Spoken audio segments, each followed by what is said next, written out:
Halo sahabat Nalar, welcome to Nalar Eksplorasi, menambah wawasan, sumber inspirasi, tingkatkan prestasi bersama Nalar Eksplorasi. Bersama aku, Jaya Lestari, yang akan membersamai teman-teman dalam beberapa menit berikutnya dalam membahas video yang berjudul Pentingnya Instrumen Dalam Penelitian. Sebelum itu teman-teman, don't forget to like, comment, and share, apalagi tombol subscribe, serta aktifin juga loncengnya agar teman-teman gak ketinggalan notifikasi terbaru dari kami.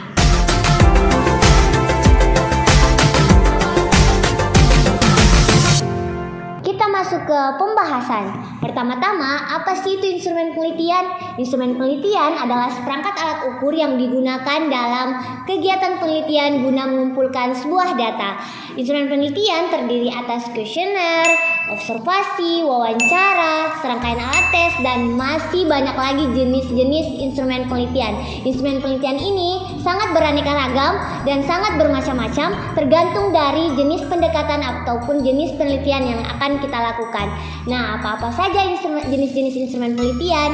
Berikut contoh-contohnya.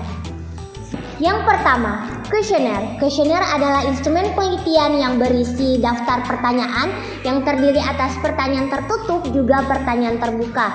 Nah, salah satu keunggulan dari kuesioner ini adalah kita bisa menyembunyikan data pribadi ataupun data privasi responden kita. Dan yang kedua, keunggulan yang kedua dari kuesioner ini adalah kita bisa mengumpulkan data yang cukup besar ataupun yang cukup banyak dalam waktu yang relatif singkat.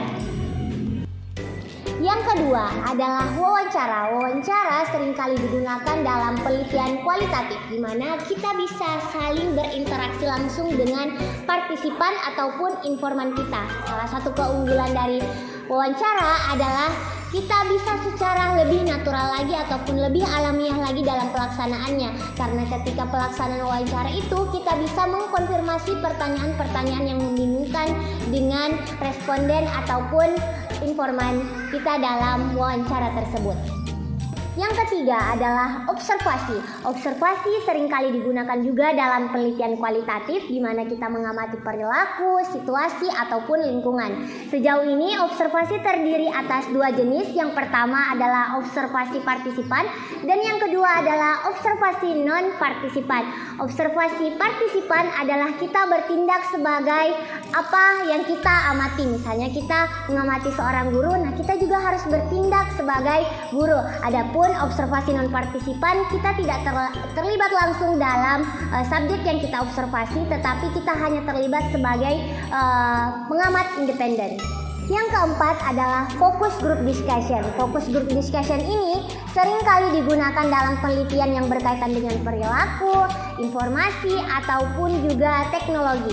Nah, dalam pelaksanaan focus group discussion tidak hanya melibatkan satu orang saja, tetapi terdiri dari beberapa orang yang bertindak sebagai observer, fasilitator, maupun juga peserta. Nah, peserta inilah yang kemudian kita ambil datanya dalam pelaksanaan diskusi tersebut untuk digunakan dalam penelitian yang kita lakukan.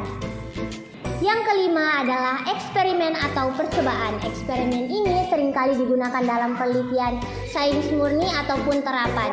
Nah, salah satu keunggulan dari eksperimen ini, kita bisa menghasilkan data yang secara langsung dan juga bisa bertahan cukup lama. Namun sayangnya dalam pelaksanaan eksperimen ini sangat membutuhkan biaya yang cukup mahal, bahkan bisa dikatakan sangat-sangat mahal. Dan dalam pelaksanaannya kita harus ekstra berhati-hati agar menghasilkan data yang akurat.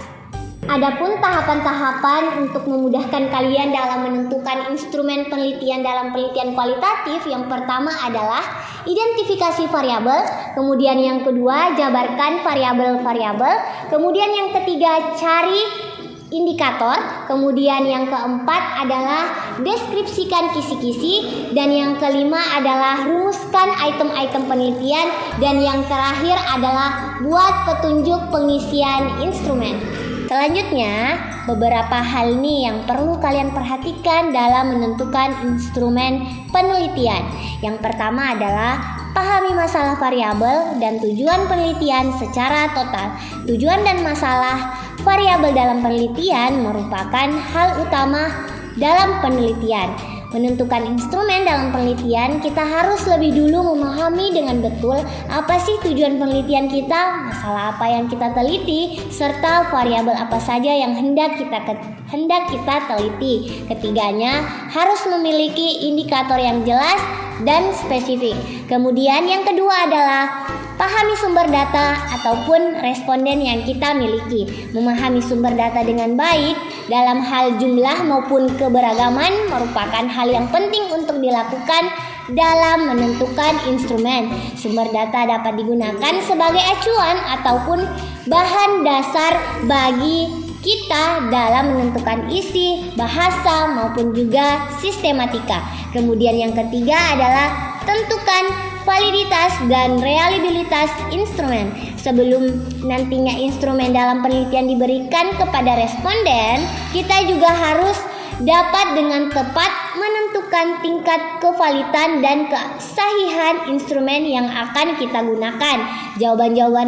Jawaban-jawaban yang nantinya diperoleh melalui instrumen tidak dapat sembarangan diterima begitu saja. Oleh karena itu, penting bagi kita untuk menentukan terlebih dahulu seberapa sahih sih nantinya informasi yang akan kita dapat. Kemudian yang terakhir adalah pemilihan instrumen dalam penelitian. Pastikan kalian memilih instrumen yang mudah dan praktis digunakan, tetapi juga dapat menghasilkan data yang diperlukan, mampu menjawab masalah yang sudah ditentukan dalam penelitian. Itulah tadi beberapa hal yang harus diperhatikan dalam menentukan instrumen penelitian. Itulah tadi video singkat mengenai pentingnya instrumen penelitian. Selanjutnya kita akan bertemu dalam video-video berikutnya di lain waktu. Aku Jaya Lestari, sampai jumpa di video berikutnya. Bye.